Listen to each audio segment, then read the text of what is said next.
নমস্কার, আমি বৈশাখী। শিল্প সাহিত্য বাই বৈশাখী চ্যানেলে সকল শ্রোতা বন্ধুদের স্বাগত জানাই। আজ আপনাদের বলবো গল্প মাই এর জ্বালা। গল্প পাঠ এবং গল্প লেখায় আমি বৈশাখী বিশ্বাস দেবনাথ। গল্পটি প্রাপ্তমনস্ক শ্রোতা বন্ধুদের জন্য। প্রথম থেকে শেষ পর্যন্ত শুনবেন। ভালো লাগলে অবশ্যই লাইক করবেন, কমেন্ট করবেন, শেয়ার করবেন এবং আপনাদের প্রিয় চ্যানেল শিল্প সাহিত্য বাই বৈশাখী সাবস্ক্রাইব করে বেল বাটন প্রেস করে পাশে থাকতে একদম ভুলবেন না। বন্ধুরা, শিল্প সাহিত্য বাই বৈশাখী এখন চলে এসেছে ইউটিউব মিউজিক পডকাস্টে। ইচ্ছে করলে আপনারা সেখান থেকেও গল্প শুনতে পারেন এবং আপনাদের ব্যক্তিগত মতামত আমার সঙ্গে শেয়ার করতে পারেন। আজ আপনাদের বলবো গল্প মাই এর জ্বালায়। গল্প পাঠ এবং গল্প লেখায় আমি বৈশাখী বিশ্বাস দেবনাথ। গল্পটি প্রাপ্তমনস্ক এবং প্রাপ্তবয়স্ক শ্রোতা বন্ধুদের জন্যে। বৌমা, বৌমা, বৌমা, বলি ও সাথী, সাথী, কি হয়েছে? ডাকছো কেন? আহা, তোমার পোলাটা যে কখন থেকে কান্না করছে, তোমার কানে কি যায় না? রান্না করছিলাম তো, ইয়ার কি তো মারছিলাম না। আমি কি বলেছি তুমি ইয়ার কি মারছো? যাও তো বুকে দুধ দিয়ে এসো। অসহ্য বোধ করে প্রাপ্তি। দূর বলে হাতের খুন্তিটাকে প্রায় ছুঁড়েই ফেলে দিয়ে নিজের ঘরের দিকে যায়। ও যখন ঘরে যাচ্ছে তখন ওকে উদ্দেশ্য করে ওর শাশুড়ি মা বলে ওঠে, হাত দুটো ধুয়ে যা রে মা, ছেলেকে দৌড়লে তো ছেলের গায়ে র্যাশ উঠে যাবে। তোর হাতে তো মশলা বাটা, হলুদ, লঙ্কার গুঁড়োর দাগ। অতই যদি তোমার দয়া হয় তুমি তাহলে তোমার বুকের দুধটা খাওয়াও না। মুখ ঝামটা মারে স্বাতী। যবে থেকে বাচ্চাটা হয়েছে তবে থেকে সারা শরীরে ওর জ্বলন দেওয়া শুরু হয়েছে।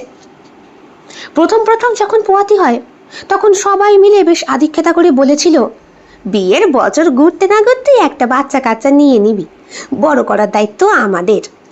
যেমন বলেছিল মা, তেমন বাবা, তেমনই বৃদ্ধা শাশুড়ি মা। কিন্তু বাচ্চাটা হওয়ার পরেই সকলের আসল মুখোশটা দেখা গেল। কেউ নিতে আসে না। ওই নিলে আধ ঘন্টা কি 1 ঘন্টার জন্য একটু খেলা করে। রাত তো জাগতে হয় স্বাতীকেই। স্বাতীর বর হোমিওপ্যাথি ডাক্তার, এইখানে থাকে না। তার নিবাস অদূর বীরভূম জেলায়। সেইখানেই নিজের পসরা জমিয়ে বসেছে। রানাঘাট শহর থেকে বীরভূম দূরত্ব বেশ খানিকটা। স্বাতীর বিয়ে হয়েছে সবে মাত্র 1 বছর। পরিবারের প্রেসারে পড়েই 1 বছরের মধ্যেই ওর সন্তান চলে আসে। ওই ফুলশয্যার রাতের একটা দিনের ছোঁয়া, ব্যাস, আর কি।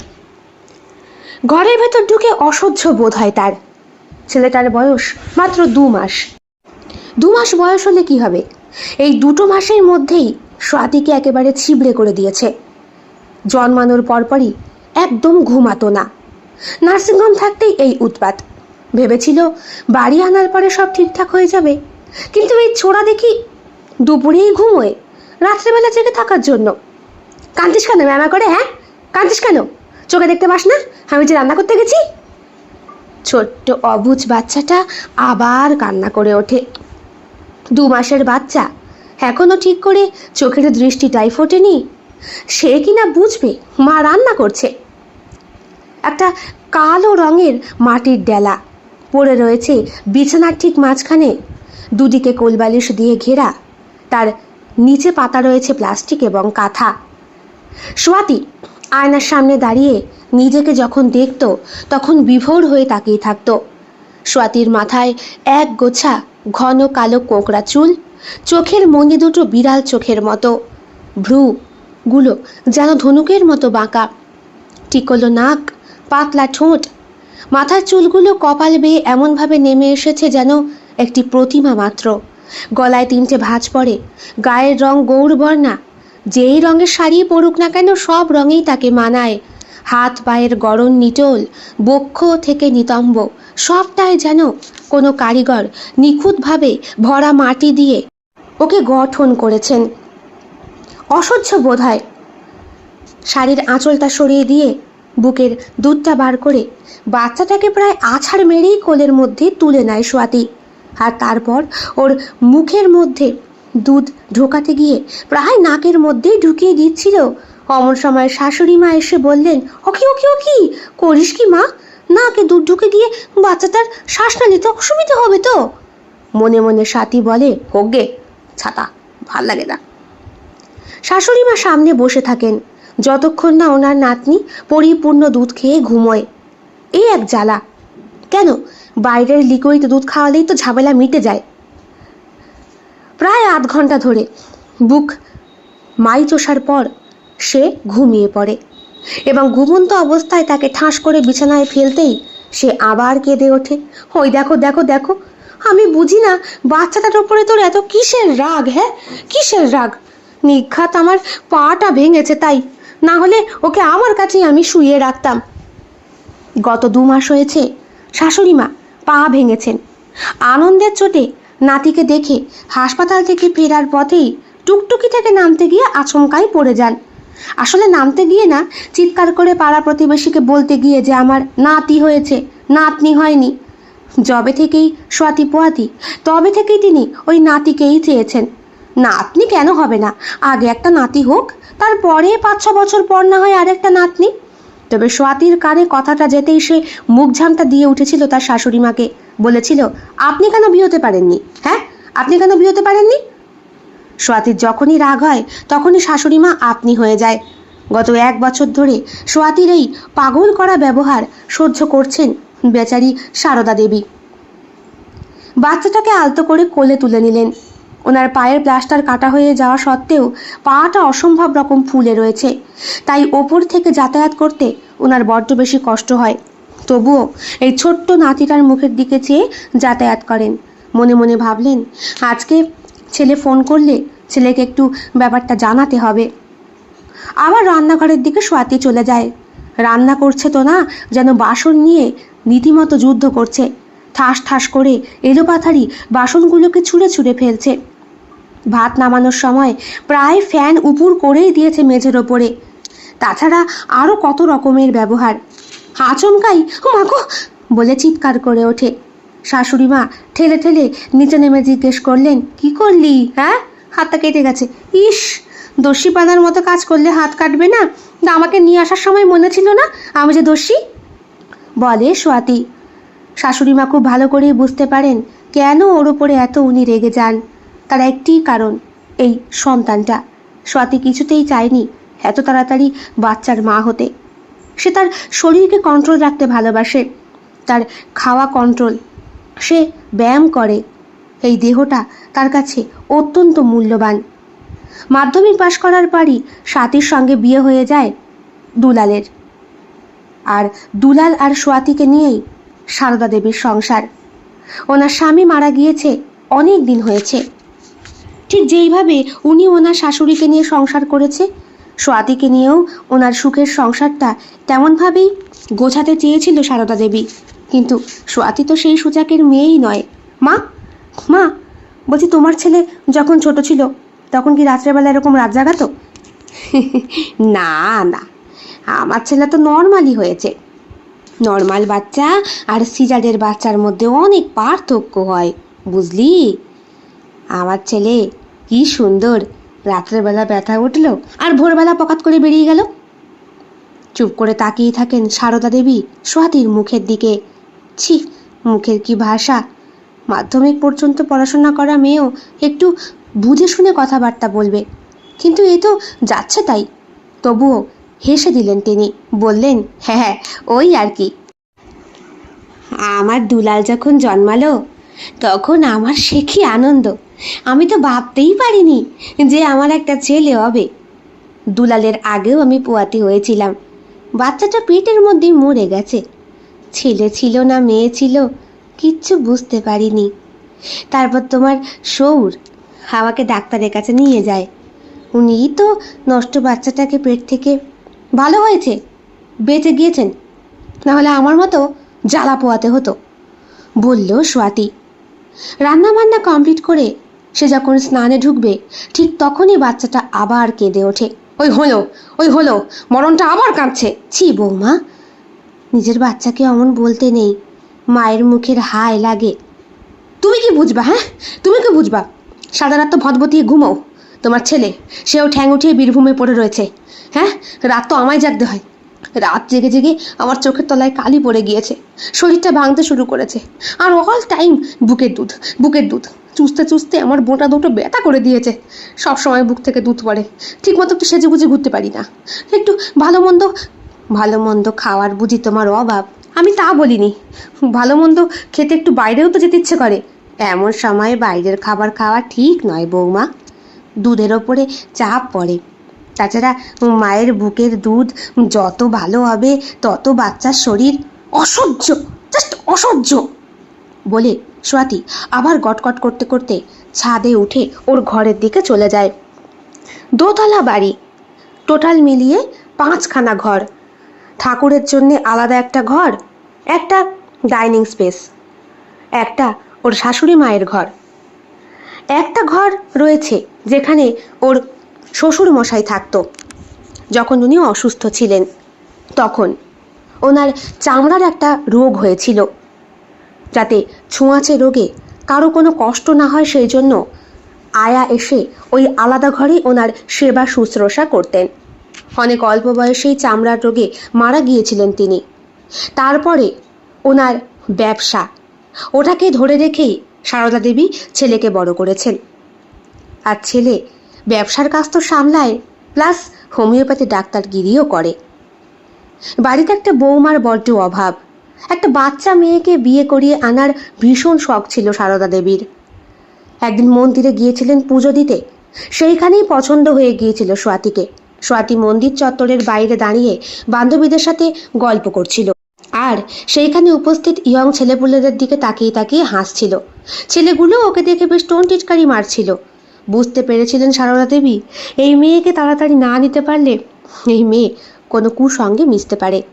তাই তো স্বাতীর বাবার হাতে পায়ে ধরে অত অল্প বয়সেও বিয়েটা করিয়ে নিয়ে এসেছিলেন, আর 1 বছরের মধ্যেই বাচ্চা হওয়াতে বাধ্য করেছিলেন। কারণ সন্তানের টান জন্মালে মায়ের মনে অকথা কুকথা বা কুসঙ্গ এইসব নাকি জন্মায় না। কিন্তু নিজের ভুলটা এখন উনি বুঝতে পারছেন, যদিও এই ভুলের কোনো ক্ষমা হয় না। কিছুক্ষণ পরে শাশুড়ি মা ডাকলেন। স্বাতী স্নান করে বেরিয়েছে। বয়স্ক মানুষটা অনেক কষ্টে ওপরে উঠে বাচ্চাটাকে কোলে নিয়ে কিছুটা সামাল দিয়েছে। দুধের শিশু, সে সব সময় মুখের ভেতরে হাত ঢুকিয়ে চুষতে থাকে, আর তার ওই চোষা দেখলে হাসি পেয়ে যায় সারদা দেবীর। ঠিক এইভাবে দুলালো পাগলের মতো দুধ খেত। কি হয়েছে, কি ডাকছো কেন? ছেলেটা ঘুমিয়ে পড়ছে, একটু বুকের দুধ দিয়ে যা মা। আমি পারবো না, ওই অসহ্য বস্তুটাকে তুমি কোলে রাখো। আমি ভাবি আমি এত ফর্সা, তোমার ছেলে এত ফর্সা, তুমিও ফর্সা, বাচ্চাটা তো কালো কৃষ্টি কি করে হলো বলো তো? হো, ওর গায়ের কালো রঙই কি তোর অসহ্যের কারণ? না, ওর জন্মটাই আমার কাছে অসহ্যের কারণ। ঝাঁঝি মারল স্বাতী। কোথাও বেরোচ্ছিস? হ্যাঁ, একটু বেরোচ্ছি, আমার আর ভালো লাগছে না। আমার বান্ধবী পারুলকে ফোন করেছিলাম, ওর সঙ্গে দেখা করতে যাচ্ছি। হ্যাঁ, এতটুকু ছেলেকে রেখে কোনো মা বেরোয়? দুলালকে জন্ম দিয়ে আমিও তো তোমার দুলালের সঙ্গে তুমি আদরের দুলালগিরি করো, যাও। আমি পারবো না, আমি পারবো না। আমার বুঝি কোনো স্বাধীনতা নেই? আমি বুঝি একটু শোন, বাচ্চাটা বড় হয়ে গেলে যেখানে খুশি যাস, তখন আমি সামলাতে পারবো। এখন তো ও ছোট, ওকে রেখে যাস নে মা, এত বড় ভুল করিস নে। আমি কি খাওয়াবো ওকে? গরুর দুধ আছে তো? গরুর দুধ আছে, ওটা গরম করে ফিটিং বোতলের মধ্যে পুরে মুখের মধ্যে ঠুসে দেবে, চকচক করে খাবে। এ তো খায় কি করে শালা, ছি, বললেন সারদা দেবী। স্বাতী জিন্সের প্যান্ট আর টপ পরে কটকট করে ভর দুপুরে বাড়ির বাইরে বেরিয়ে গেল। খাওয়া দাওয়ার নাম নেই। সারদা দেবী চুপ করে বাচ্চাটাকে কোলে নিয়ে বসে রইলেন। অনেক কষ্টে নিজের খোঁড়া পা নিয়ে বাচ্চাটাকে কোলে নিয়েই রিস্কের সঙ্গে নামলেন আর চলে গেলেন ওনার ঘরে। ওনার ঘরে থেকে ঠাকুর ঘর পাশাপাশি, আর রান্নাঘরটাও খুব কাছে, আর বাদবাকি রুম দুটো ছাদের ওপরে। একটা রুম ব্যবহার করে দুলালের বউ আর বাচ্চা, আরেকটা রুম আলাদা করে রাখা। পরবর্তীকালে ছোট্ট ছেলেটা ওই ঘরেই থাকবে। মোটামুটি প্ল্যান করে ঘর করা, আর এই ঘর করে দিয়ে গিয়েছিলেন দুলালের বাবা স্বয়ং নিজে। ওনাদের পৈতৃক কাঠের ব্যবসা এখন মোটামুটি ভালোই চলে, কারণ কাঠের ফার্নিচারের অভাব কোনো দিনই হয় না। যদিও অনেক গাছপালা কেটে ফেলা হয়েছে, যার জন্যে কাঠের যাকে বলে সাপ্লাই অনেকটাই কমে গিয়েছে, তাই ব্যবসাতে কিছুটা ঘাটতি পড়েছে। কিন্তু কাঠ দিয়ে শৌখিন আসবাবপত্র তৈরি করার মনোবৃত্তি এটা মানুষের এখনো পর্যন্ত যায়নি। কান্না করছেন সারদা দেবী ওনার বাড়ির প্রতিষ্ঠিত ঠাকুর মূর্তির সামনে। হে কি মা, এ কি মা! হ্যাঁ, লোকে বাচ্চা পায় না, আর এ পেয়ে কিভাবে গালাগাল দেয় ঠাকুর। আমি আমি ওর হয়ে তোমার কাছে ক্ষমা চেয়ে নিচ্ছি। ওকে তুমি পাপ দিও না, দিও না। অবুঝ মেয়ে, 18 বছরও বয়স হয়নি এখনো, হয়তো ওই পাপের ফল তুমি আমার ওপর দিয়ে তুলছো ভগবান। সেই ছোট কচি বাচ্চাটাকে এভাবে তুমি কাঁদিও না, কাঁদিও না বলে কান্নাকাটি করছেন তিনি। কিছুক্ষণ পর দুধ গরম করে এনে ছোট্ট বাচ্চাটাকে খাওয়ালেন। তারপর রান্নাঘরে গরম জল করে ওকে স্নান করালেন। ঘরে এনে পাউডার মাখিয়ে ফ্যানের তলায় শুইয়ে দিলেন। অঘোরে ঘুমোচ্ছে বাচ্চাটা। কালো কুচকুচে একটা মাটির দলা, ঠিক দু চোখের ভুরুর মাঝখানে বড় করে কাজলের টিপ পরালেও যেন সেটা আলাদা করে বোঝার উপায় নেই, এতটাই মিশকালো গায়ের রং। চোখ দুটো বিভৎস রকমের উজ্জ্বল, কালো মণিটাও বেশ বড়, আর ঠোঁট দুটো লাল, আর কান্না করলে মুখের ভেতর থেকে চোয়াল আর জিভের টাকরার যে লাল অংশটা দেখা যায়, তাতেই মনে হয় বোঝা যায় এটা একটা মানুষের বাচ্চা। হাতের তালু আর পায়ের তালু গায়ের রঙের থেকে বেশ পরিষ্কার। ঠিক এইরকমই দেখতে ছিল, একদম হুবহু এইরকম দুলালের বাবা। উনি ফিরে এসেছেন, সেই কারণেই তো নাতিকে এত ভালোবাসেন সারদা দেবী। সেই দিন সন্ধে পেরিয়ে রাত 9টা নাগাদ স্বাতী ঘরে ঢুকলো। এসেই সে গুনগুন করে গান গাইছে। মাঝখানে একবার ফোন করেছিল দুলাল।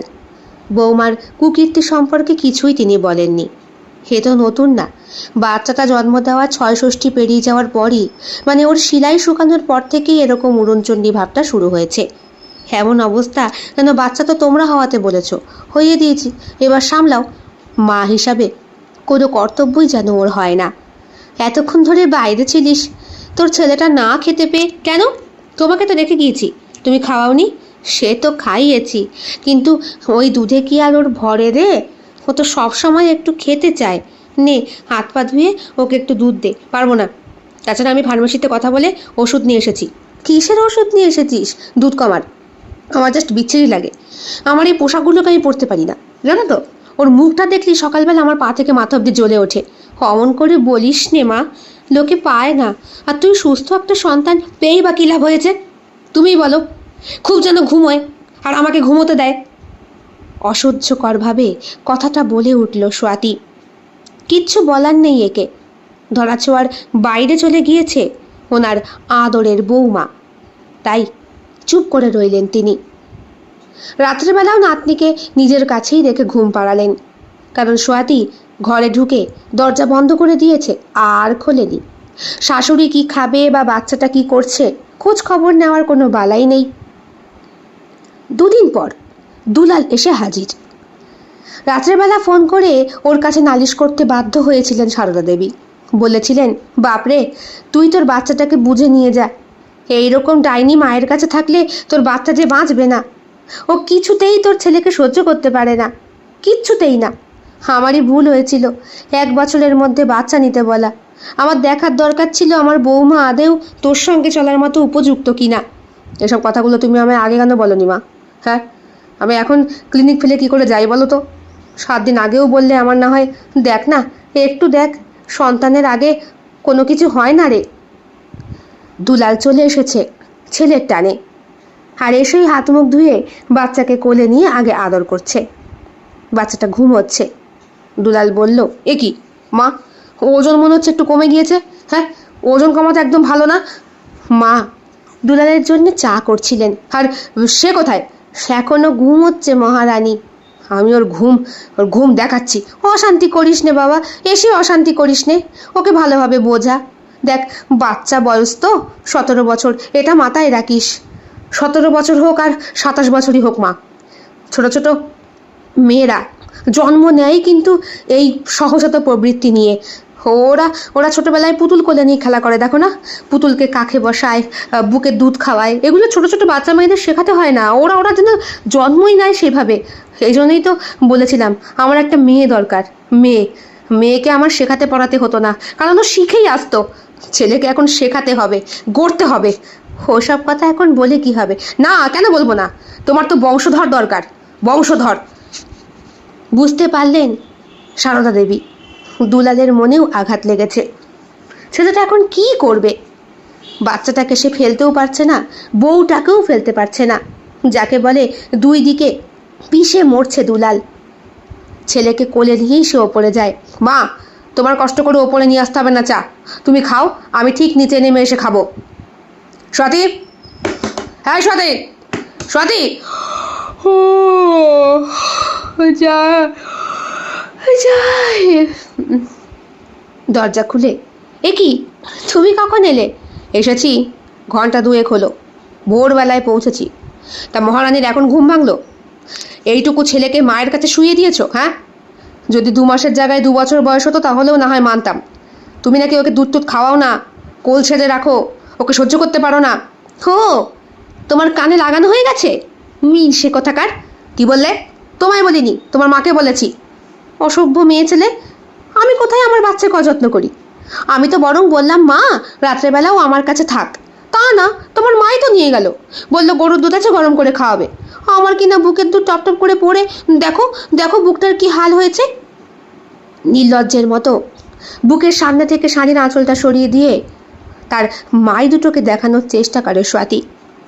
এতদিন পর স্ত্রীর অন্তর্বাসের ভেতরের এই গোপন দুটো বস্তুকে দেখে স্বাভাবিকভাবেই দুলাল ঠান্ডা হয়ে যায়। হাত দিয়ে দেখো কিরকম শক্ত ভাঁড় হয়ে রয়েছে, দেখো না। হাত দেওয়ার পরেও তো দুলালের অবস্থা আরও খারাপ। কোথায় সে তেতে উঠেছিল, কোথায় ঠান্ডা হয়ে গেল। বলল, ঠিক আছে বুঝতে পারছি, তো এখন একটু দুধ খাইয়ে দাও, ভার কমে যাবে। কই দাও, আমার সোনা, আমার বাবু, আমার আমার কেলে ভূত, এসো এসো বলে বাচ্চাটাকে কোলে নিয়ে বুকের দুধ ঠেকানোর সঙ্গে সঙ্গে সে চুকচুক করে চুষতে শুরু করে। ঘন তরল আঠালো সাদা রঙের দুধ ও সারা মুখ ভর্তি হয়ে যায়। কেমন যেন ছটফট করছে মায়ের কোলে গিয়ে, যেন বুঝতে পারছে যে মা ওর ওপর অভিমান করা বন্ধ করে ওকে ভালোবাসতে শুরু করেছে। এদিকে দুলাল ঘর থেকে বেরিয়ে যাওয়ার পরই ওইটুকু সদ্য বাচ্চার পাছার মধ্যে ঠাঁস করে একটা চড় মারে স্বাতী। রাগের চোটে বলে, মরতে পারিস না, মরতে পারিস না, আমাকে শান্তি দিতে পারিস না? গরু দুধ খেয়ে খেয়ে তোর পেটে ব্যথা কেন হয় না? হ্যাঁ, অন্য বাচ্চা কাচ্চা হলে তো ঠিক মরে যেত মায়ের দুধ না খেতে পেয়ে। আর আমারও হয়েছে দেখো ভর্তি দুধ, ভান্ডার শেষ হয় না, ভাল লাগে না। এই কাঁদছে কেন বাবু? আরে কিছু না, এমনি কাঁদছে। মায়ের হাতের প্রথম প্রহার খেয়ে বাচ্চাটা ফুঁপিয়ে কান্না করে ওঠে। তাও স্বাতীর মুখে এতটুকু কষ্ট হয় না। ছেলেকে শুইয়ে দিয়ে সে মুখ ধুতে যায়। ছেলেটা আবার অঘরে ঘুমোচ্ছে।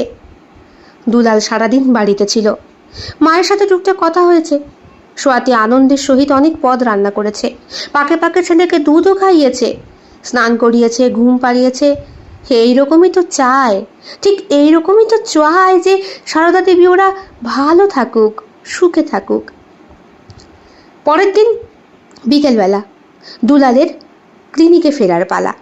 মাকে বলল, মা একটু বুঝে শুনে তুমি চলো, তুমিও তো বোঝো বাচ্চা মেয়ে, মা হওয়ার মতো বয়স ওর হয়নি। হ্যাঁ, আমি না হয় বলেছিলাম সহজাত প্রবৃত্তি নিয়ে মেয়েরা জন্মগ্রহণ করে, ও হয়তো একটু আলাদা, সময় লাগবে। তুমিও সঙ্গে সঙ্গে থেকো। আর তোমার পাটা তো অসম্ভব ফুলেছে, ডাক্তার দেখিয়েছো? না রে বাবা, তোর বাচ্চার পোলিওর ইঞ্জেকশন হবে তো, ওগুলোর খোঁজ খবর নে, পোলিও কার্ডটা চেক করা। ও সেসব স্বাতী করবে খনি। মনে মনে ভাবলেন, সারদা দেবী তোর বউ করবে না ছাই। তুইও দেখি তোর বউকে একদিনের জন্য পেয়ে সব ভুলে গেলি। হ্যাঁ, একজন মাই পেয়ে অনেক কিছু ভুলে যায়, আর একজন মায়ের জন্য ছটফট করে। এতদিন পর বউকে কাছে পেয়ে, বউয়ের বুকে আশ্রয় পেয়ে তুই তোর বাচ্চার প্রতি যে নির্যাতন, ওইটাকে ভুলে গেলি বাবা। মনে মনে ভাবলেন তিনি। বিকেলবেলায় দুলাল বেরিয়ে যাওয়ার পরই স্বাতী তার রূপে আবার ফিরে আসে। ঠিক একই রকমভাবে বাচ্চাকে অযত্ন করা, দূর দূর ছাই ছাই করা, দূরে ঠেলে দেওয়া। ঘটনার 7 দিন পর বাড়িতে কয়েকটা বান্ধবীকে নিমন্ত্রণ করে খাওয়ায় স্বাতী। আজকে ওর জন্মদিন। শাশুড়ি মা জানতেন, এই জন্য খুব সকালে ঘুম থেকে উঠে তিনি পায়েস রান্না করেছিলেন। মা, আজকে আমার কতগুলো বান্ধবী আসবে খেতে জন্মদিনের জন্যে। হ্যাঁ, তুমি তুমি একটু বাজার করতে পারবে মা? আমি জানি তোমার পায়ে খুব ব্যথা, তবু আরে না না, পারবো পারবো, বলো কি কি আনবো। মায়ের হাতে অনেকগুলো টাকা গুঁজে দিয়ে স্বাতী বলল, এই তো একটু মাছ, মাংস, চিংড়ি এগুলো। কিন্তু বৌমা, তোমার তো চিংড়িতে অ্যালার্জি আছে মা, আর তুমি যদি চিংড়ি খেয়ে অ্যালার্জি বাঁধাও, তোমার বুকের দুধ খেয়ে যে আমার নাতিটা। মা, ওই একটা বস্তু জন্মগ্রহণ করার পরে আমার সমস্ত খাওয়া নষ্ট হয়ে গিয়েছে। ফাস্টফুড একদম খেতে পারি না, খেলে নাকি বুকের দুধে ফাস্টফুড চলে আসবে। চাউমিন কি বুকের দুধ থেকে বেরোবে? তোমাদের কত উল্টো পাল্টা সিস্টেম।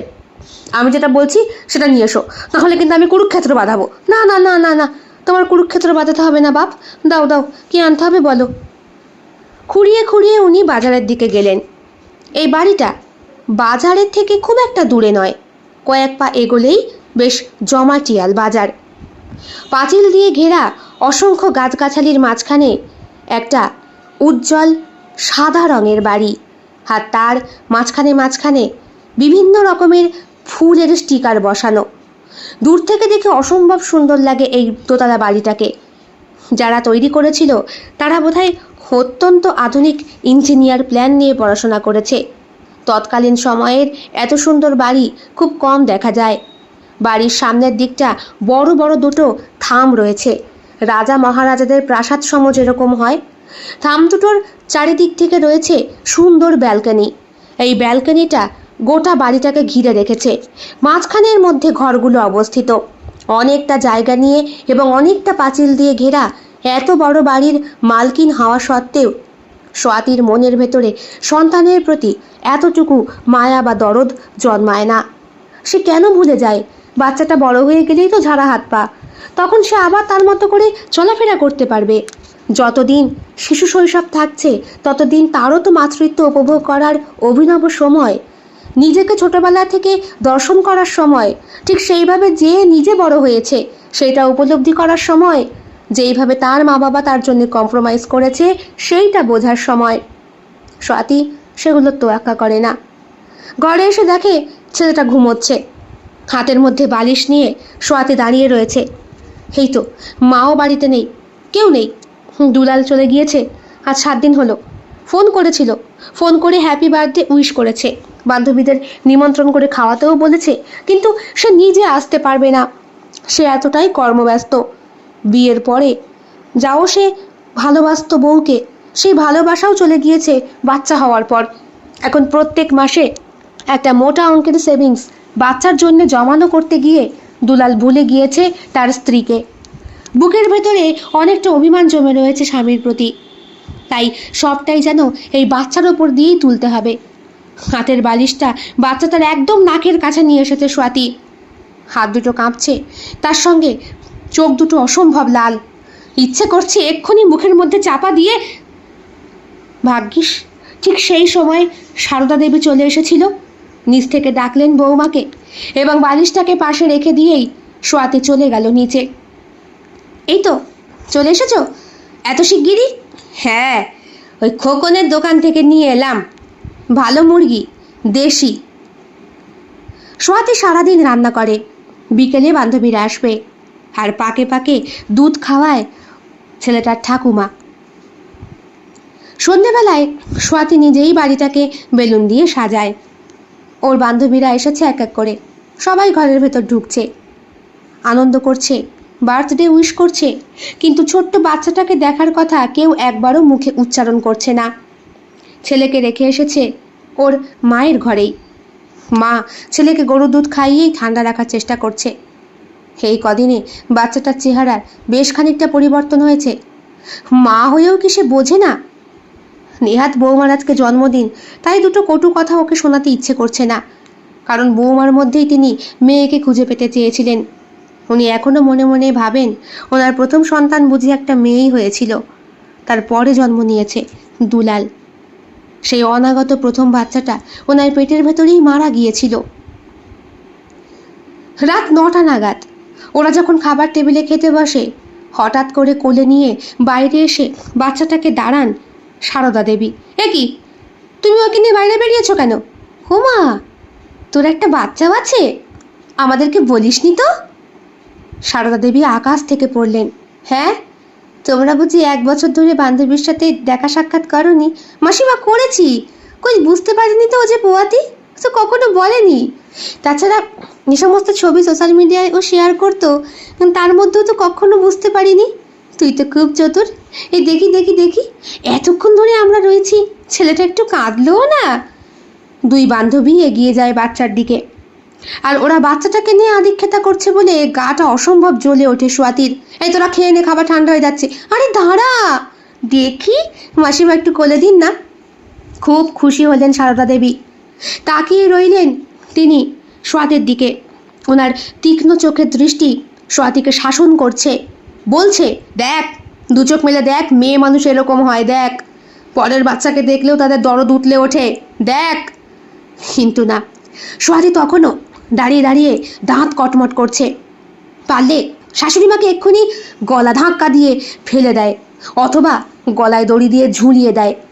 হু মা, হ্যাঁ রে সোয়াতি, চোখ দুটো কি সুন্দর, নাকটা ঠোঁটটা একেবারে তোর মতো, বলল সোয়াতি। শুনতে পেল না ওর বান্ধবীরা।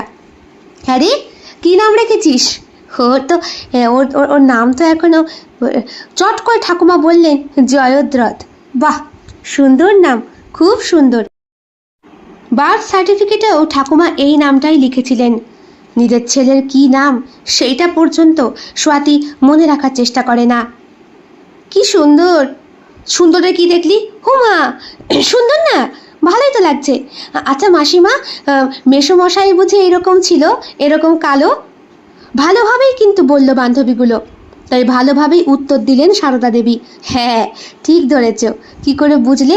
বুঝতে পেরেছি, যেভাবে আপনি বুকের মধ্যে আগলে রেখেছেন, আপনি বোধহয় মনে মনে চিন্তা করছেন আপনার বর ফিরে এসেছে। ঠিক বলিনি মাসিমা? হ্যাঁ। ও মা, দেখ দেখ দেখ, ঠোঁট দুটো কি পাতলা। ও দেখ, হাত ধরেছে, আমার হাত ধরেছে। ওদের আদিক্ষেতা দেখে রাগে জ্বলে ওঠে সোয়াতি। কটকট করে নিজের বেডরুমের দিকে চলে যায়। ওদের দেওয়া সমস্ত উপহারগুলোকে ছুঁড়ে ছুঁড়ে ফেলে দেয়। বিরক্তি লাগে ওর।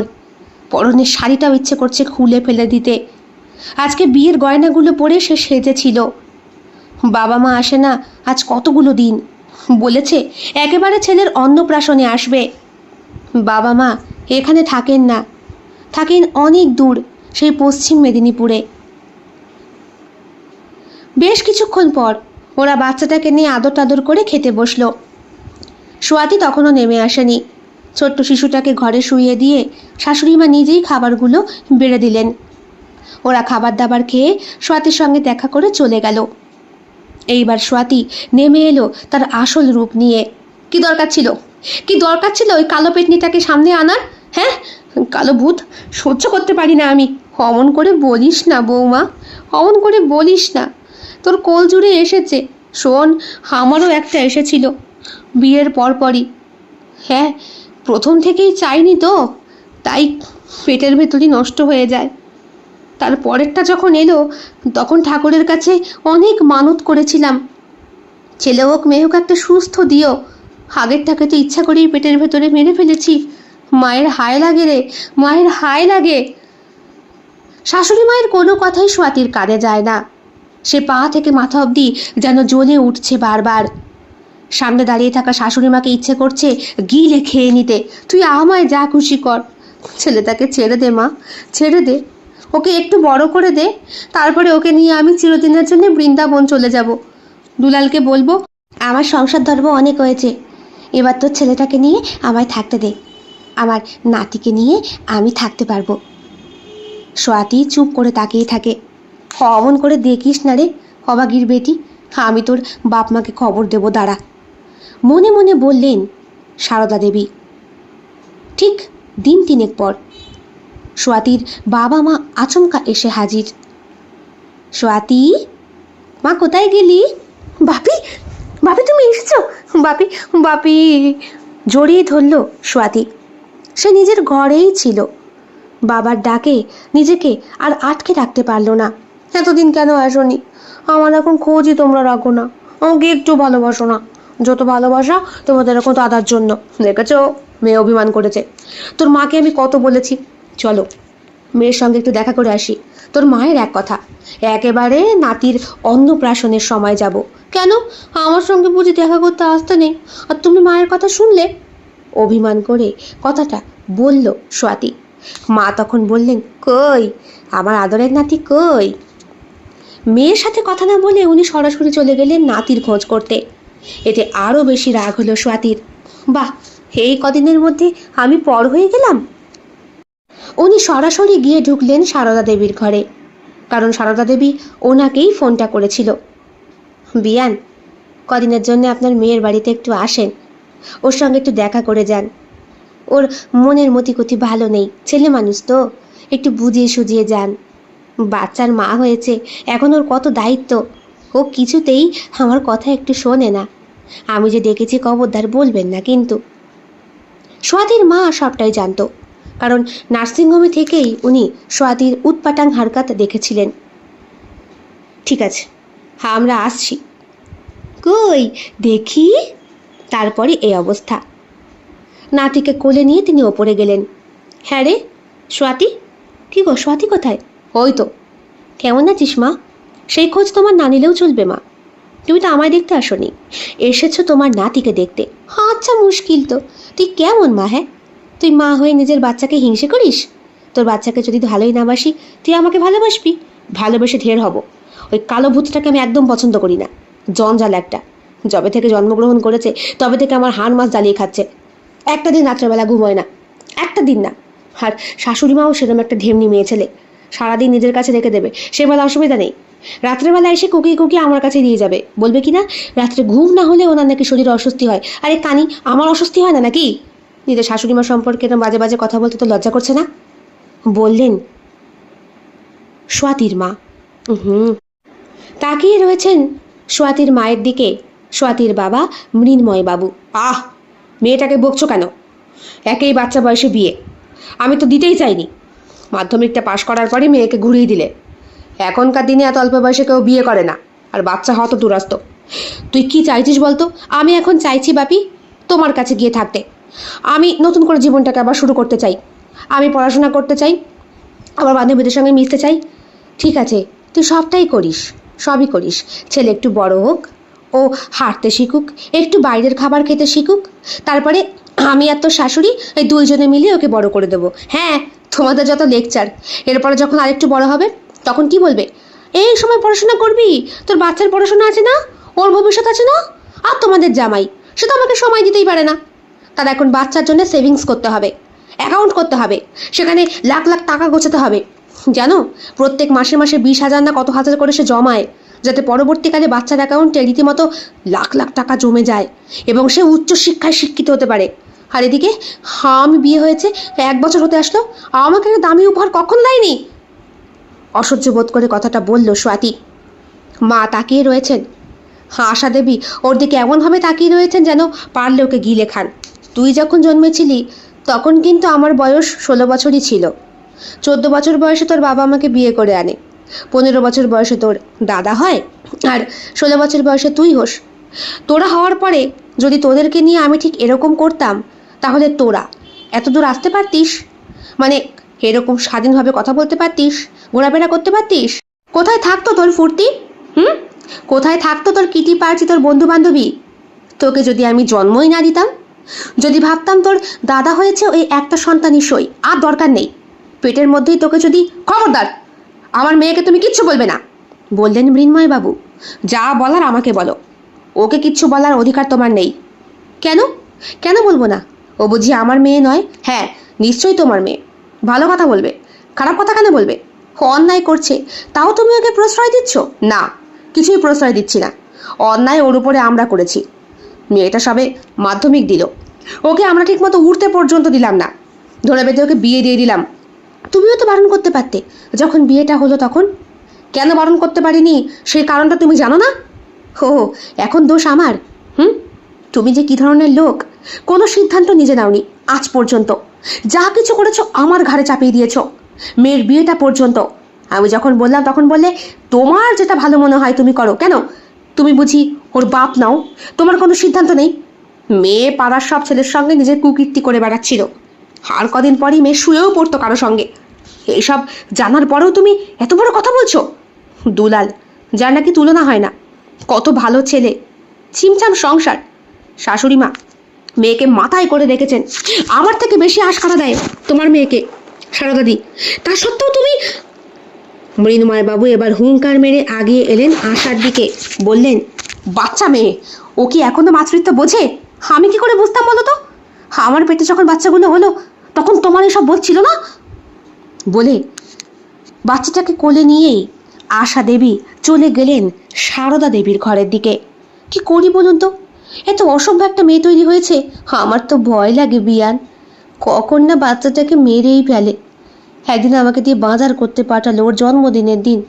আমার তো মনে মনে শুধু ভয় হচ্ছিল আমার নাতিটাকে একা পেয়ে না মুখে বালিশ চাপা দিয়ে। এগুলো কি বলছেন আপনি? ঠিকই বলছি, ও যা মেয়ে, নিজের বাচ্চাকে খুন করতে ওর হাত কাঁপবে না, ব্যাপারটা এত দূর করিয়েছে। তাছাড়া কি বলছি, এখন আপনারাই পারলে ওকে একটু বোঝান। দুলাল এসেছিল, তবে আমার ছেলেকে দিয়ে কোনো কাজ নেই, বুঝতেই তো পারছেন। অনেক দিন পর বউকে কাছে পেয়ে ছেলে আমার সব ভুলে গিয়েছে, দোষ পরে আমাকেই দিয়েছে। আর বউমাও এত অসম্ভব অভিনয় করে, যদিও ঘরের কথা বাইরের মানুষের কাছে বলতে নেই। আমি কি আপনার বাইরের মানুষ নাকি বিয়ান? কথাটা বললেন আশা দেবী। না, মেয়ের সংসারের কথা আপনি কেন জানবেন? ভালো দিকটা জানবেন, খারাপ দিকটা না, কারণ সংসারের কথা সবসময় কাউকে বলতে নেই। চুপ করে রইলেন আশা দেবী।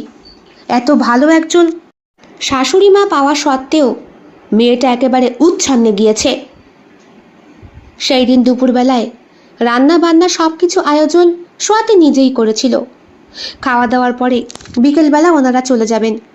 যাওয়ার আগে শুধু কেবলমাত্র মেয়েকে কাছে ডেকে আশা দেবী বলে গেলেন, শোন মা, মানুষ কুড়িয়েও পায় না, তুই পেয়েছিস, অমূল্য ধন পেয়েছিস, কালো মানিকের মধ্যে হিরে থাকে, আঁকড়ে ধরে রাখার চেষ্টা কর মা, এইভাবে ছেলেটাকে গঙ্গার জলে ভাসিয়ে দিস না। চলে গেলেন ওনারা। আবার বাড়িটা ফাঁকা হয়ে গেল। বুকের ভেতরে জমে থাকা এক রাশ কষ্ট নিয়ে ছোট্ট বাচ্চাটাকে কোলে নিয়ে বসে রইলেন সারদা দেবী। ওনার সামনে রয়েছে ওনার মৃত স্বামীর ছবি, সেখানে মালা দিয়ে টাঙানো রয়েছে। যখনই ওনার খুব দুঃখ হয় তখনই ওনার স্বামীর সাথে উনি কথোপকথন করেন। বললেন, দেখেছ, তুমি নতুন শরীর নিয়ে এলে, আমার জন্যেই তুমি এসেছো না বলো? আমার মুখে আগুন দেবে বলে, আর তোমার কাছে নিয়ে যাবে তাই। কিন্তু এমন কপাল কেন হলো বলো তো আমাদের? হ্যাঁ, যখন আমার বিয়ে হলো তখন প্রথম পোয়াতি হলাম, বাচ্চাটা পেটে এসেছে শুনে পা থেকে মাথা অবধি জ্বলে উঠেছিল আমার। ও বাবা, সেই সন্তানকে কাছেও পেলাম না, পেটেই মরে গেল। তারপর যখন মাস তিনেক পরে আবার এলো পেটে ফুল, তাকে আঁকড়ে ধরলাম, তাই তো নাম দিয়েছিলাম আদরের দুলাল। তুমি বলো তো, বৌমাটা কেন এমন করে? সুস্থ সবল একটা ছোট্ট শিশু, তার মুখের দিকে তাকিয়ে ওর বুঝি একটু মায়া হয় না? মা, মা। কে? বলো, কি বলবে? বলছি আমার কিছু টাকা লাগবে। কেন, তোমাকে বাবু টাকা দিয়ে যায়নি? হ্যাঁ, দিয়ে গেছিল, আরও কিছু লাগবে। কিছু কিনবে? না কেনার জন্য কি এমনি এমনি বলছি? ঝাঁঝি মেরে কথাটা বলে সোয়াতি। দুলাল টাকা পাঠায়, বউকেও পাঠায়, আবার মাকেও পাঠায়। সংসার খরচের জন্য যাবতীয়টা পাঠায় বউকে, আর হাত খরচের জন্য কিছু টাকা মাকে আর বউকে এক্সট্রা। দুলালের মাসিক ইনকাম বেশ ভালো, তার উপরে বাবার কাঠের ব্যবসা। এখন তো অনলাইনে সব কিছু তৈরি হয়। কারখানাটা বাড়ি থেকে বেশ খানিকটা দূরে। ওইখানে লোক রয়েছে, ম্যানেজার রয়েছে, ক্যাশিয়ার মশাই রয়েছে, প্রত্যেকেই হিসাবের দিক থেকে খুব ভালো। বাবার আমল থেকে কাজ করছে, তাই ওদের কাছে সবটা ছেড়ে দিয়ে নিশ্চিন্ত মনে দুলাল বীরভূমে বসে থাকতে পারে। কত টাকা লাগবে বলো? ভালোভাবেই জিজ্ঞেস করলেন শাশুড়ি মা। এই 5 মতো। আলমারির লকার খুলে টাকাটা হাতে দিয়ে বললেন, ছেলেটা অনেকক্ষণ ধরে কান্না করছে, বোধহয় পেটে ব্যথা, একটু হজমের ওষুধটা দিয়ে যাও আমাকে, আমি খাইয়ে দিচ্ছি। সোয়াতির মুখে হাসি ফোটে। যাক, ছেলেকে বুকের দুধের উৎপাত থেকে ছাড়ানো গিয়েছে তাহলে। সে ফার্মেসিতে কথা বলে একটা ওষুধ খায়, যাতে বুকের দুধটা বুকের ভেতরেই যেন শুকিয়ে যায়। হজমের ওষুধটা বিছানার মধ্যে ছুঁড়ে ফেলে দিয়ে বাচ্চাটাকে না দেখেই ঘর থেকে বেরিয়ে যায় সোয়াতি। তারপর ইচ্ছে মতো সারাদিন ঘোরাফেরা করে শপিং করে যখন বাড়ি ফেরে তখন রাত 10টা বাজে। আজকে সোয়াতি পরে বেরিয়েছিল শাড়ি আর সায়া ব্লাউজ। অসম্ভব রকম হালকা সাজা সত্ত্বেও দারুণ সুন্দর লাগছিল ওকে। যখন বেরোয় তখন শাশুড়ি মা জিজ্ঞেস করেছিল, পারুল যাবে বুঝি? না না, পারুল যাবে না, আজকে বন্নি যাবে। এই বন্নিশিকা মেয়েটিকে সারদা দেবী খুব একটা ভালো চোখে দেখেন না। বিয়ের সময় থেকেই দুলালের গায়ে এমনভাবে মেয়েটা ঢলাঢলি করছিল, বোধহয় ছোটবেলা থেকেই চরিত্রের দোষ আছে। তবুও বৌমার বান্ধবী, তাই যতটুকু সম্ভব উনিও তাদের সঙ্গে মানিয়ে গুছিয়ে চলার চেষ্টা করেন। রাত্রেবেলা বৌমা বাড়ি ফেরার পরই তার গা থেকে মদের গন্ধটা বুঝতে পারেন সারদা দেবী। শুধু এইটুকু বললেন, ছেলেটা আজকে রাতে আমার কাছেই থাক, আজকে তোমার নিয়ে ঘুমোতে হবে না। সোয়াতির মুখে এক গাল হাসি ফুটে ওঠে, জড়িয়ে ধরে শাশুড়ি মাকে, আর সেই সঙ্গে সঙ্গে মদ আর পারফিউমের গন্ধটা বীভৎসভাবে এসে শাশুড়ি মায়ের নাকে লাগে। সেই দিন গোটা রাত উনি কান্না করেছেন ছোট্ট নাতিটাকে কোলে নিয়ে। শুধু বিড়বিড় করে বলেছেন, কেন এলি, কেন এলি বল, কেন এলি তুই? না এলেই পারতিস, বুঝলি, এমন মায়ের কোলে তুই না এলেই পারতিস দাদু ভাই। পরের দিন সকালবেলা ঘুম থেকে উঠে বৌমাকে ডাকতে গেলেন। বৌমা বেঘরে ঘুমোচ্ছে। বাচ্চাটা ভোর থেকে কান্নাকাটি করছে। তার হয় একটু বুকের দুধের প্রয়োজন, না হলে অন্য কিছু। বাচ্চার কান্না মা ছাড়া ভালো কে বুঝতে পারবে। ও বৌমা, দরজাটা খোলো একটু মা, তোমার ছেলে যে খুব কান্নাকাটি করছে, দরজাটা খোলো। তুট, কি হয়েছে? অসহ্যকরভাবে সোয়াতি দরজাটা খোলে। কি হয়েছে কি? কান্না করছে, একটু বুকের দুধ দাও। দুধ ফুদ নেই, গত কয়েকদিন ধরে দুধ খাচ্ছে না, দুধ আর বেরোচ্ছে না। তাছাড়া আমি ফার্মেসি থেকে ইঞ্জেকশন নিয়ে এসেছি আর ওষুধ খাচ্ছি বুকের দুধ একদম শুকিয়ে ফেলার জন্য। বৌমা, তুমি কি করেছো? কি করবো বলুন তো, কি করব? আবার রেগে গেছে সোয়াতি। কি করব আমি? আমার কিছু করার নেই। আমার এখন ঘোরার বয়স, আনন্দ ফুর্তি করার বয়স, বাচ্চা কোলে নিয়ে দুধ খাওয়ানোর বয়স না। দরজাটা আবার বন্ধ করে দেয় সোয়াতি, গিয়ে শুয়ে পড়ে। ছোট্ট নাতিটাকে কোলে নিয়ে পাঁচিলের বাইরে বেরিয়ে পাগলের মতো ছুটতে শুরু করেন সারদা দেবী। ও কি বৌদি, কোথায় ছুটলে এই ছোট্ট নাতিকে নিয়ে? হে কি, বাবুসোনা তো কান্নাকাটি করছে কেন? বলতে বলতে লোক জড়ো হয়ে যায়, সকলে মিলে ছুটে আসে। সারদা দেবী এমনি ঠিকমতো হাঁটতে চলতে পারেন না, তার উপরে ছোট্ট একটা সদ্যজাত বাচ্চা, 2 মাস বয়স যার। এই কদিনে চেহারাটা অত্যন্ত ক্ষীণ হয়ে গিয়েছে। প্রতিবেশিনী, কাকিমা, জেঠিমা, বৌদি সকলে মিলে বাচ্চাটাকে এ হাত করে কান্না থামানোর চেষ্টা করছে। একটা সময় পরে একজন মাছ বিক্রেতা বলে উঠলেন, তোমার বৌমাটা কোথায়? তাকে ডাকো, তো বুকের দুধ চাইছে মনে হয় বাচ্চাটা। উনি বললেন, বৌমার শরীরটা খুব খারাপ, জ্বর এসেছে, তাই দুধ দেবে না, বাচ্চারও জ্বর হবে না। ও হো হো, কি সমস্যা। দুলাল, ও তো বীরভূম। আচ্ছা আচ্ছা, দাঁড়াও মাসি, কি করা যায় দেখি। মাছওয়ালা মানুষটিরও ঘরে একটা ছোট্ট নাতনি জন্মগ্রহণ করেছে, তাই ওনার ছেলে বৌমা ভালো মতোই জানে শিশু ডাক্তার কোথায় বসে। ওনারা সবাই মিলে একটা টুকটুকি ভাড়া করে পাঠিয়ে দিলেন সারদা দেবীকে সেই চিকিৎসালয়ে। এমার্জেন্সি হিসাবে বাচ্চাটাকে দেখলেন ডাক্তার, পরীক্ষা করে বললেন পেটের মধ্যে ইনফেকশন হয়েছে। মায়ের দুধ খেলে কখনো ইনফেকশন ছড়ায় না, লিকুইড খাবারেই সম্ভবত ছড়িয়ে থাকতে পারে। তাছাড়া অপরিষ্কার ফিটিং বোতল, নিপেলস এসব চোষার জন্যে হয়েছে। ওষুধ খেলেই কমে যাবে, তবে এখন পর্যাপ্ত পরিমাণে বাইরের খাবার খাওয়ানো যাবে না, ওকে বুকের দুধ খাওয়াতে হবে। মায়ের বুকের দুধে অনেক কিছু থাকে যেটা সচরাচর বাইরের দুধে থাকে না। সারদা দেবীর চোখে জল চলে এলো। ডাক্তারকে বললেন, ওর তো মাই নেই। মানে? মানে ওর বাচ্চা হওয়ার পরই বুকটা শুকনো, দুধ বেরোতো না। তাই এক ডাক্তার বলেছিল, হ্যাঁ তা বাচ্চার মায়ের বুকে দুধ না থাকতে তো লিকুইড খাওয়াতেই হবে, কিন্তু তাই বলে তো মায়েরটাকে চোষাতে হবে, তবে তো দুধটা বেরোবে। হ্যাঁ, অনেক সময় মেয়েদের বুকের দুধ তৈরি হতেও সময় লাগে।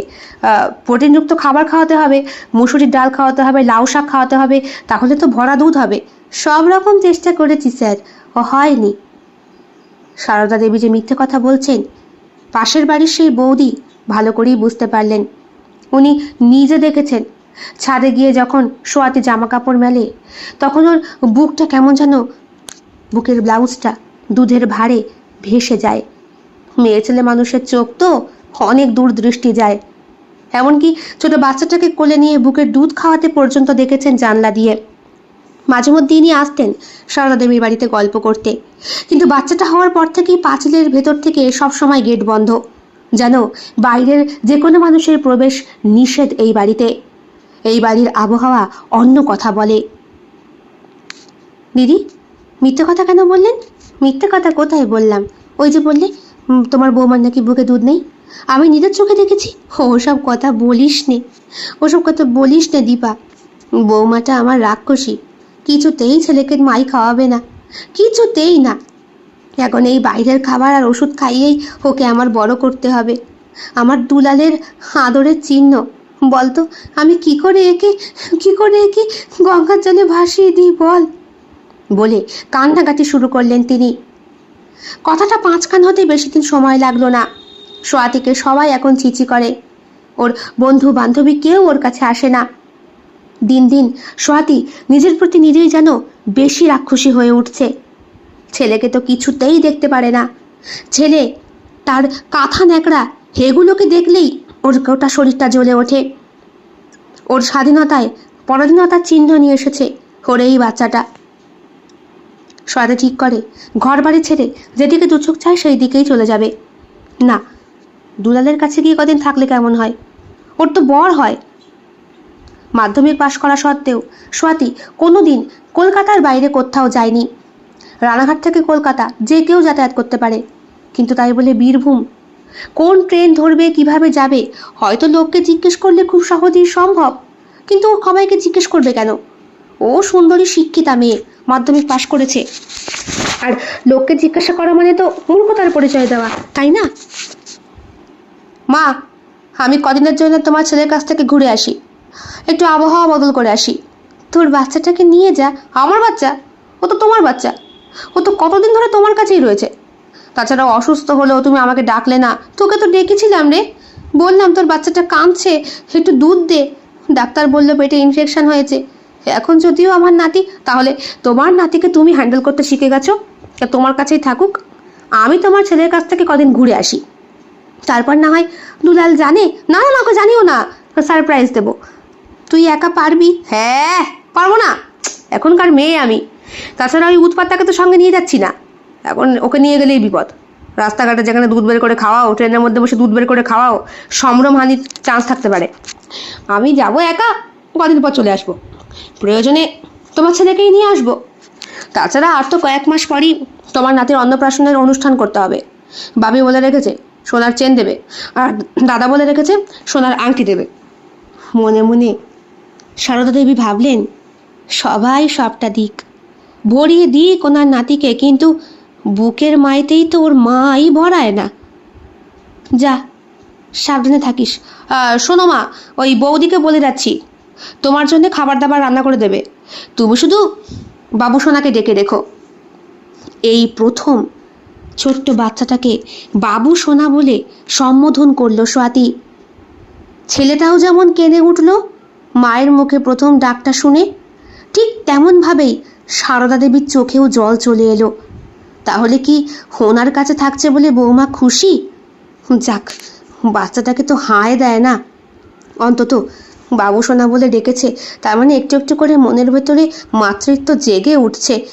এইবার দুলালের কাছ থেকে একটু ঘুরে আসুক, একটু সংসার করতে গেলে শরীরটাও দরকার হয়। ছেলেটারও বলিহারি। কেন বাবু, তুই 7 দিন 10 দিন পর পর একটু আয় না। বাচ্চা মেয়ে তো সব রকম চাহিদাই থাকতে পারে, পূরণ করতে পারে না, সবসময় ঘরের মধ্যে বদ্ধ। আর বন্ধু বান্ধবী বলতে তো কোনো পুরুষ বন্ধু না, সব কটা নারী বন্ধু। বাড়ির বাইরে বেরিয়ে টোটোতে ওঠে স্বাতী। এই টোটোওয়ালা ওর পাড়ারই, কিন্তু চোখে চশমা আর মুখে মাস্কের জন্য স্বাতী চিনতে পারে না। ফোন করে এসে, হ্যাঁ এই বেরিয়ে গেছি। হ্যাঁ পায়েল যাচ্ছে তো? হাজারদুয়ারি। হ্যাঁ হ্যাঁ ওখান থেকে ট্যুর করব। আরে না ঠিক আছে, হ্যাঁ হ্যাঁ আমার বরকে বলে দেব, ওর সঙ্গে দেখা করে আসবো খনি। কদিনের? 7 দিন। তোরা যে বললি 3 দিন, এত বড় সারপ্রাইজ। না না ওই কালো ভূতটাকে সঙ্গে আনবো কেন, মায়ের কাছে রেখে এসেছি। আরে থাকতে পারবে, আরে কিচ্ছু হবে না, থাকতে পারবে। হ্যাঁ হ্যাঁ কেন বুকের দুধ বেরোবে? আমি তো রীতিমতো ওষুধ খেয়ে বুকের দুধ বেরোনো বন্ধ করে দিয়েছি। হ্যাঁ ফার্মেসিতে ইঞ্জেকশন দিয়ে দিয়েছে আমাকে। আরে বাবা সব কিছুই সম্ভব টাকা দিলে, বুঝলি।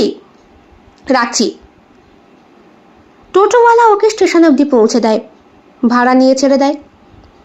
তারপর একটা নির্দিষ্ট সময় বান্ধবীরা আসে। তোর ছেলেকে নিয়ে আসলি না, বাবুসোনা থাকতে পারবে, থেকে বেশি হবে। ঠাকুমার কাছেই তো মানুষ হচ্ছে, আমি কোথাকার ঝাড়। তাছাড়া দুধওয়ালা প্রতিদিন দুধ দিয়ে যাবে আর বৌদি রান্না করে দিয়ে যাবে, এরকমই তো বলে গিয়েছি। এদিকে স্বাতী বৌদিকেও বলেনি, দুধওয়ালাকেও বলেনি কোনো কথাই। স্বাতী পৌঁছে গিয়েছে মুর্শিদাবাদ, আর পৌঁছেই ফোনটা সুইচ অফ করে দিয়েছে। কিছুক্ষণ আগে দুলালকে ফোন করে শুধু এইটুকু বলেছিল, আমি একটু ঘুরতে এসেছি বুঝলে। বান্ধবীদের সাথে। হ্যাঁ বাড়িতে মাকে বলে এসেছি বাবুসোনাকে দেখে রাখতে। আরে বৌদিকেও বলে এসেছি। তুমি এত চিন্তা করো না তো, আর কোনো বাচ্চা হয় না নাকি? মনে করো আমি ওয়ার্কিং ওম্যান, হ্যাঁ চাকরি করি, তখন কি করতে? ফোনের ওপার থেকে দুলাল কি বলেছে কিছুই কিন্তু বোঝা গেল না। শুধু এটুকু নিশ্চিত, দুলাল ব্যাপারটায় খুব একটা খুশি হয়নি, আবার স্ত্রীর কথায় রাগও করতে পারেনি। রাত্রেবেলা ফ্রিজ খুলে দেখলেন সারদা দেবী দুধ নেই। যতটুকু জ্বালানো ছিল সবটুকু খাইয়ে দেওয়া হয়েছে। আজকে তো দুধওয়ালা দুধ পর্যন্ত দিয়ে গেল না। কি হবে?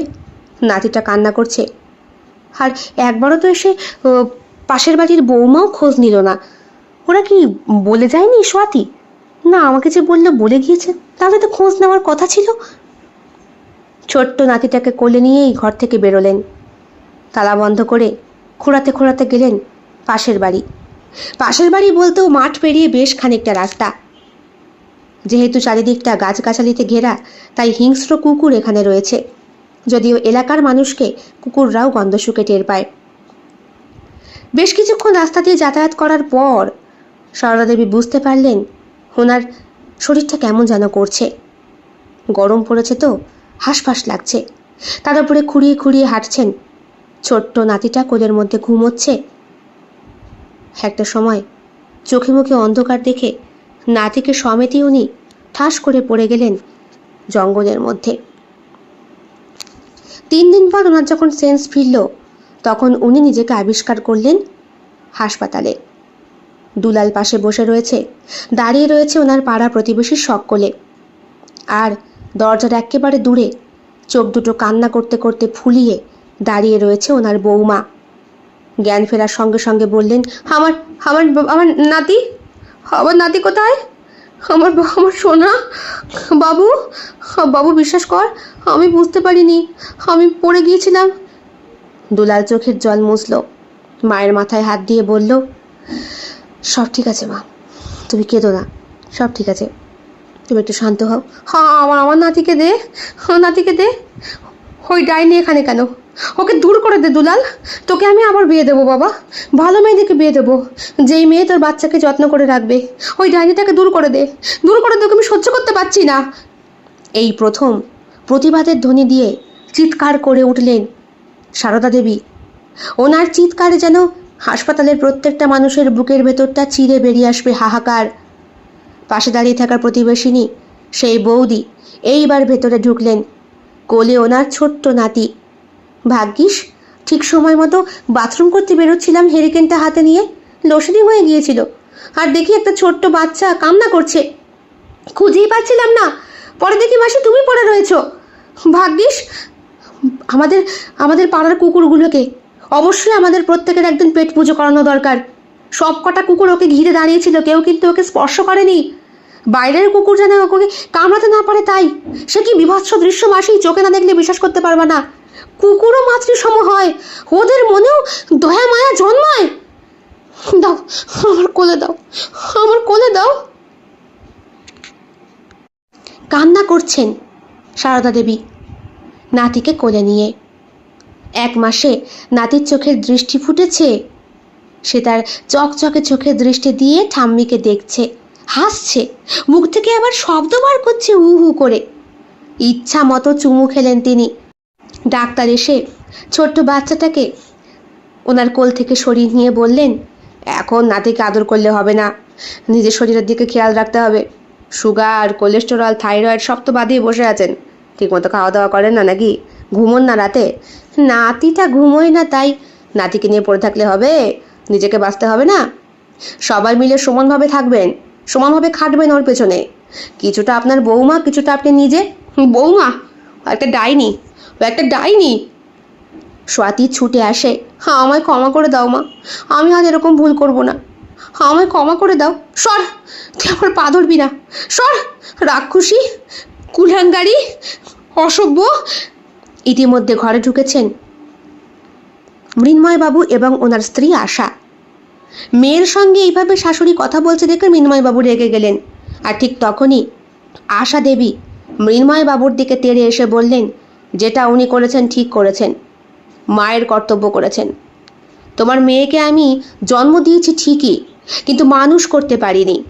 একটা সন্তানকে কিভাবে বড় করতে হয় আমি শেখাতে পারিনি। বেরিয়ে যা, বেরিয়ে যা তুই আমার ঘর থেকে, তোকে আমি দেখতে চাই না। তুই যেখানে খুশি থাক, জাহান্নামে গিয়ে মর, বললেন আশা দেবী। মৃন্ময়বাবু এবার চুপ, মেয়ের হয়ে প্রতিবাদ করতে পারলেন না। দুলাল হাত জোর করে ওনার দিকে তাকিয়ে রয়েছে। স্বাতী কান্না করছে আর বলছে, আমি ভুল করেছি, আমি ভুল করেছি মা। আমি ঘুরতে গিয়েছিলাম মুর্শিদাবাদ, টাকা গয়না নিয়ে গিয়েছিলাম। আমরা সবাই ছিলাম সেখানে, মোট 6 জন। তার মধ্যে একজন পরের দিন নিখোঁজ। টাকা পয়সা সব চুরি করে নিয়ে পালায় আমাদের প্রত্যেকের। আমরা প্রত্যেকে বিপদে পড়ি, কিন্তু পারুলের বর আর অনামিকার বর এরা এসে অন্য সকলকে রেস্কিউ করে নিয়ে গেলেও আমাকে উদ্ধার করতে কেউ আসেনি। আমার তো ফোনটা পর্যন্ত নিয়ে গিয়েছিল, আমি তো ফোনও করতে পারছিলাম না। তারপর তারপর পাড়ার এক টোটো কাকু আমাকে মুর্শিদাবাদ স্টেশন থেকে রক্ষা করে। আমাকে বলে, আমার ছেলে আর শাশুড়ি নাকি ঘোর বিপদ, ওরা হাসপাতালে ভর্তি। আমি তারপর তোর ওদোবোদো জ্ঞান হয়েছে। তুই ছুটতে ছুটতে এসেছিস তোর ছেলেকে আর তোর স্বামীকে আর তোর শাশুড়িকে উদ্ধার করতে। ন্যাকামো মারা জায়গা পাস না?